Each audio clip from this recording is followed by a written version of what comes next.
علیکم، میں Kashif Mirza, president all Pakistan private school federation, prime minister Pakistan جناب عمران خان صاحب، آپ کا NCOC کے چیئرپرسن جناب اسد عمر صاحب، آپ دونوں صاحبان کا بہت شکریہ کہ آج NCOC کے فیصلے کے مطابق جو ہمارے 7.5 کروڑ بچوں کو ان کا آئینی تعلیمی حق دینے کا جو کہا گیا ہے اور تعلیم و تدریس کا سلسلہ بحال کرنے کی بات کی گئی ہے، یہ بہت خوش آئند ہے۔ ہم آپ کو اور آپ کی ٹیم کو مبارکباد بھی دیتے ہیں کہ آپ نے تعلیم کے حوالے سے بچوں کی تعلیم کے مد نظر رکھتے ہوئے اور اسکول کالج یونیورسٹیز سمیت پورے ملک بھر کے اندر بڑا پازیٹیو فیصلہ کیا ہے، اور ہم بھی انشاءاللہ تعالی ماضی میں بھی جس طرح آپ نے بھی اس بات کا اعتراف کیا، ہم نے بھرپور SOPs کا خیال رکھا، نہ صرف SOPs کا خیال رکھا بلکہ ہم نے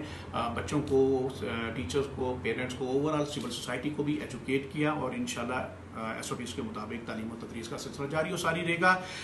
یہاں پہ میں خاص طور پہ اسد عمر صاحب کا شکریہ ادا کروں گا، کیونکہ ہمارے 8 اپریل کے لانگ مارچ کے بعد ان کے ساتھ ہونے والے مذاکرات میں انہوں نے ہمارے اس مطالبے کو ہمیں یقین دہانی کرائی تھی کہ جیسے یہ 5% سے نیچے کووڈ کی ریشو آئے گی، ہم فوری طور پہ تعلیمی ادارے کھول دیں گے۔ میری آپ سے درخواست ہے، انٹرنیشنل سٹینڈرڈ 8% کے اوپر تک ہے کہ آپ تعلیمی ادارے کھلے رکھیں، تو مستقبل میں بھی جب کبھی آپ کو ایسی صورتحال ہو، مائکرو لاک ڈاؤن کو آپشن ضرور اختیار کریں، لیکن ملک بھر کے اندر جہاں صورتحال بہتر ہے تعلیم و تدریس کا سلسلہ جاری رہنا چاہیے۔ آلریڈی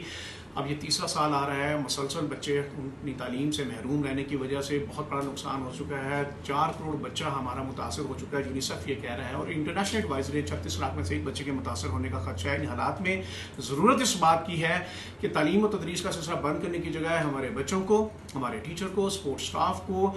پرائرٹی پہ، چاہے وہ اسکول کالج یونیورسٹی مدارس یا ٹیکنیکل ایجوکیشن کے ہیں، ان سب کو ویکسینیٹ کیا جائے، نہ صرف ویکسینیٹ کیا جائے بلکہ جو ہمارے بچے ہیں ان کو آن لائن فیسلٹی دی جائے، ان کو نیٹ ڈیوائس مفت میں دی جائے، اور ان کو لیپ ٹاپ اور دیگر ڈیوائسز ہیں تاکہ وہ کسی بھی صورت سے اگر کل کو خدا نہ کرے ضرورت اس بات کی پڑے تو ہمیں فوری طور پہ ان کو آن لائن اگر شفٹ کرنا پڑے تو ان سب کے پاس جو ہے اکوپمنٹ موجود ہونا چاہیے، ڈیوائسز موجود ہونی چاہیے، نیٹ فیسلٹی موجود ہونی چاہیے۔ اور اس موقع میں ایک دفعہ پھر میں تمام اپنے اسکول مالکان کو، پیرنٹس کو، بچوں کو درخواست کروں گا کہ اب بھرپور طریقے سے، جس طرح آپ نے ماضی میں SOPs کا بھرپور خیال رکھتے ہوئے تعلیم و تدریس کا سلسلہ جاری رکھا، یہ وقت ہے کہ اب ہم آگے کی طرف دیکھیں، اپنے بچوں کو، پاکستان کو، تعلیم کو محفوظ کریں، اپنے ٹیچرز کو محفوظ کریں، اور انشاءاللہ تعالیٰ پاکستان تعلیم سے مضبوط ہوگا، پاکستان مضبوط ہوگا، اپنی آئندہ نسل سے مضبوط ہوگا انشاءاللہ۔